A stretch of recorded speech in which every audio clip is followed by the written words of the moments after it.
విజయవాడలో జరుగుతున్న అంతర్జాతీయ మహిళా దినోత్సవంలో మంత్రి పీతల సుజాత మాట్లాడుతున్నారు. ఇప్పుడు ప్రత్యక్ష ప్రసారం ద్వారా చూద్దాం. అనే విధంగా మహిళలకు ఒక శక్తిని ఇచ్చారు. ఎందుకంటే మహిళలు చక్కగా పైకి రావాలి, చదువుకోవాలి, అన్ని విధాలుగా కూడా వాళ్ళని ముందుకు తీసుకెళ్లాలి అనేసి ఆలోచించే వ్యక్తి మన ముఖ్యమంత్రి గారు. అదే విధంగా 4 గోడల మధ్య 100 ఏళ్లు పొడమి చూడకుండానే పురిటిలోనే సమాధి ఆనాడు. బడి గడప తొక్కకుండానే ఒడి చేరే దుస్థితి ఆనాడు. కట్టుబాట్ల చట్రంలోనే ఛిద్రమైపోయే పరిస్థితి. ఇది ఒకప్పటి పరిస్థితి. కానీ కాలం మారింది.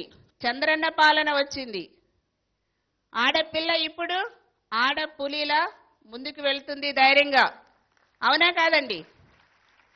గర్భంలోనే సమాధి చేస్తానంటే ఊరుకోను, మిమ్మల్నే సమాధి చేసే దిశగా నేను బయటకు వస్తా అనేసి ధైర్యంగా ఆడపిల్ల తల్లి గర్భంలో నుంచే నినదిస్తుంది. దానికి కారణం చంద్రన్న ఇచ్చే ధైర్యం. అవునా కాదండి? మరి అదేవిధంగా చూస్తే చదువుకు అడ్డం వస్తే మలాలాలా తిరగబడతానంటుంది. మీరు చదువుకోండి, నేను సపోర్ట్ ఇస్తాను. ఎన్ని విధాలైన ఒకవేళ చదువుకోవటానికి మీకు ఏమైనా ఇబ్బందులు ఉంటే కుటుంబ పరంగా సమస్యలు తెలుసుకొని ఆ సమస్యల్ని పరిష్కరిస్తాను అంటున్నారు మన ముఖ్యమంత్రి చంద్రబాబు నాయుడు గారు.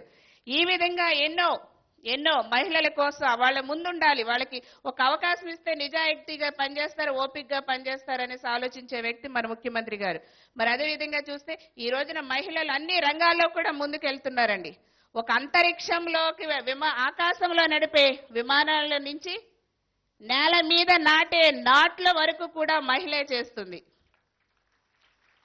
ఈ రోజున నేల మీద నాట్లు వేసేది ఊడుపు గాని, కోత గాని, ఇతరత్ర కంది పంటలు గాని ఏది చేసినా కూడా అందులో మెజారిటీ మహిళలే చేస్తారు. ఈ రోజున ఆకాశంలో అంతరిక్షాలు కూడా అంతరిక్షంలోకి వెళ్తున్నారు, ఆకాశంలో విమానాలు నడుపుతున్నారు కూడా మహిళలు.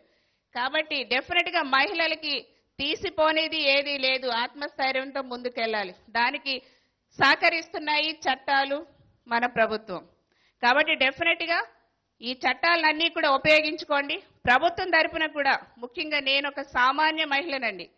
ఈరోజు నేను ఎక్కడో వీరవాసరంలో ఉండే ఒక సామాన్య మహిళని, అట్లాంటి ఒక మహిళని టీచర్గా అంతకు ముందు చేశా. 2004లో నాకు పిలిచి సార్ టికెట్ ఇచ్చారు చంద్రబాబు నాయుడు గారు. అప్పటి నుంచి నేను పార్టీ అప్పుడు ఫస్ట్ టైం నేను అప్పుడు ఎమ్మెల్యేగా ఎలక్ట్ అయ్యాను. నిజంగా నా పూర్వజన్మ సుకృతం. అసలు మంత్రి అంటే ఏంటో కూడా నాకు తెలియదు. ఒక సామాన్య మహిళని అట్లాంటి దాన్ని నాకు సెకండ్ టైం ఇచ్చారు ఎమ్మెల్యేగా చింతలపూడి నుంచి.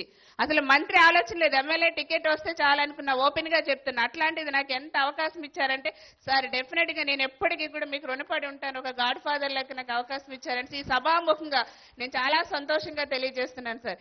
ఇట్లా రాజకీయ రంగమే కానివ్వండి, విద్యా రంగమే కానివ్వండి, వ్యాపార రంగమే కానివ్వండి, ఏ రంగంలోకైనా సరే ఒక ఆత్మస్థైర్యంతో, నిజాయితీతో, ఒక లక్ష్యంతో కనుక మనం ముందుకెళ్ళినట్లయితే డెఫినెట్ గా సరే మన నిజాయితీ మనకు ఉపయోగపడుతుంది, మన చిత్తశుద్ధి మనకు ఉపయోగపడుతుంది.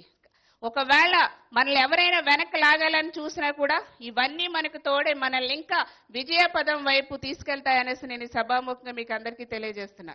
కాబట్టి మీరు ఎంచుకున్న రంగంలో మీరు కష్టపడి రండి. డెఫినెట్ గా కష్టపడి ముందుకెళ్ళండి. కుటుంబం నుంచి అందరూ కూడా సపోర్ట్ చేస్తారు. ఎక్కడైతే మహిళ సంతోషంగా ఉంటుందో ఆ కుటుంబం గాని, ఆ రాష్ట్రం గాని అభివృద్ధి చెందుతుంది. అందుకే అమ్మాయి మహాలక్ష్మి, మా ఇంటి మహాలక్ష్మి అంటారు. అమ్మాయి పుడితే ఆ ఇల్లు కలకలగా ఉంటుంది, ఎంత ఆనందంగా ఉంటుంది. ఎవరైనా సరే బయటకు వెళ్తుంటే కుటుంబ సభ్యులు అమ్మాయిని, లేడీస్ ని ఎదురుగుండా రమ్మంటారు. ఎందుకంటే శుభం, లక్ష్మీ కళ వస్తుందని. అవునా కదండి? సో అంతటి చక్కగా ఒక దేవతామూర్తి ఎన్ని రకాలుగా అమ్మ పాత్ర పోషిస్తుందండి. తల్లిగా, భార్యగా, అక్కగా, చెల్లిగా, ఫ్రెండ్గా ఎన్ని రకాల పాత్రలు పోషించి మనందరికీ కూడా ప్రేమానురాగాల్ని పంచుతుంది. మనకి ఎంతో సేవ చేస్తుంది. మన కోసం ఆహార్నిశలు కళ్ళు కాయలు కాసలు ఎదురు చూస్తుంది ఇంటికి వచ్చే వరకు కూడా. తను మాని తన కుటుంబం కడుపు నిండితే బాగుండు, తన కుటుంబం సంతోషంగా ఉంటే బాగుండని ఎప్పుడూ కూడా ఆలోచించే ఏకైక అల్లు పెరిగని విరామం లేని వ్యక్తి ఎవరైనా ఉన్నారంటే అదొక స్త్రీ మాత్రమే. కాబట్టి నిజంగా ఒక స్త్రీగా పుట్టడం మన పూర్వజన్మ సుకృతం అండి. ఈ రోజున సార్ మాకు 3 మంత్రులకి అవకాశం ఇచ్చారు సార్ కేబినెట్ లో. నిజంగా మేము అనుకుంటాం సార్, ఒక్కసారి ఓపెన్ గా చెప్తున్నా సార్, దయచేసి ఏమనుకోవద్దు. సార్ ఒక్కసారి మాట్లాడితే మాకెంతో అబ్బాయి ఈ జన్మకి చాలా అనిపించేంతగా ఉంటుంది. ఎందుకంటే మాకు ఒక అవకాశం ఇచ్చారు. సునీతమ్మ అంతే, మృణాలి గారు అంతే, నేను అంతే. ఎందుకంటే మాకు అంత అవకాశం ఇచ్చారు. చాలా మంది మాకన్నా చదువుకున్న వాళ్ళు ఉన్నారు, టాలెంట్ ఉన్న వాళ్ళు ఉన్నారు, ఎంతో మంది ఉన్నారు. కానీ మాకు అవకాశం వచ్చింది కాబట్టి ఆ అవకాశాన్ని తప్పకుండా నిలబెట్టుకోవాలనేసి మేము మహానిషులు కూడా మ్యాక్సిమం మా వంతు మేము పని చేసుకుంటూ ముందుకెళ్తున్నాం. నాకు mines and geology, women and child welfare పెద్ద పోర్ట్ఫోలియో ఇవ్వటం అంటే మామూలు విషయం కాదండి. సార్ యొక్క ఆశీర్వాదాలతో, సహాయ సహకారాలతో నేను ఈ 2.5 సంవత్సరాలుగా పని చేసుకుంటూ ముందుకెళ్తున్నాం. సో డెఫినెట్గా నా డిపార్ట్మెంట్లకి ఇంకా మరింతగా నేను ముందుకు తీసుకెళ్తాను, చెడ్డ పేరు వచ్చేలాగా పనిచేయను అనేసి మహిళా దినోత్సవం సందర్భంగా నేను హామీ ఇస్తున్నాను సార్. అదేవిధంగా చూస్తే మరి ఈ రోజున మహిళా శిశు సంక్షేమ శాఖ అంటే మీకు అందరికి కూడా తెలుసు. మహిళల యొక్క సమస్యలు కానివ్వండి, మహిళల యొక్క అభివృద్ధి కానివ్వండి, మహిళల యొక్క ఆరోగ్యం పట్ల మెయిన్ శ్రద్ధ పెట్టే డిపార్ట్మెంట్ ఇది. అందుకోసమే తల్లి గర్భంతో ఉన్నప్పటి నుంచి ఆరోగ్యంగా ఉండాలి, తల్లి బిడ్డ కూడా క్షేమంగా ఉండేలా చేయాలనే ఉద్దేశంతోనే డిపార్ట్మెంట్ తరపు నుంచి ICDS లో న్యూట్రిషన్ ఫుడ్ మనం ఇవ్వటం జరుగుతుంది అంగన్వాడీ సెంటర్స్ లో. తద్వారా మాతా శిశు మరణాలు తగ్గించాలి, IMR MMR రేట్ కూడా తగ్గించాలి, చక్కగా తల్లి బిడ్డ కుటుంబం ఆరోగ్యంగా ఉండేలా చేయాలనే ఉద్దేశంతోనే ICDS లో న్యూట్రిషన్ కార్యక్రమాలు చేపట్టడం జరుగుతుంది. కాబట్టి అన్ని విధాల మహిళలు ఆరోగ్యంగా ఉండాలి, వాళ్ళకి పని కల్పించాలి, వాళ్ళ లక్ష్య సాధనలో మనం వెన్నంటి ఉండాలనేసి ప్రభుత్వం ఆలోచిస్తున్న విషయాన్ని నేను మీకు అందరికీ తెలియజేస్తూ, మరి ఈ మహిళా దినోత్సవం సందర్భంగా ఈ రోజునండి చాలా సంతోషంగా ఉంది. మహిళా దినోత్సవం సందర్భంగా మరి లేచింది, నిద్ర లేచింది మహిళా లోకం, దద్దరిల్లింది పురుష ప్రపంచం అన్నట్టు గతంలో మనకి పింగళి గారు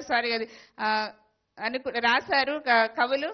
నిజంగా ఆ లేచింది మహిళా లోకం, దద్దరిల్లింది పురుష ప్రపంచం, అది మనం ఆలోచిస్తే లేచింది మహిళా లోకం, అభివృద్ధి పదంలో మహిళా లోకం లేచింది, చంద్రన్న సపోర్ట్ అనే నినాదంతో మన అందరం కూడా ముందుకెళ్ళాలి. ఆ విధంగా మీరందరూ కూడా బాగా చదువుకోవాలి, మీ లక్ష్య సాధనలో ముందు ఉండాలనేసి నేను మనస్ఫూర్తిగా కోరుకుంటూ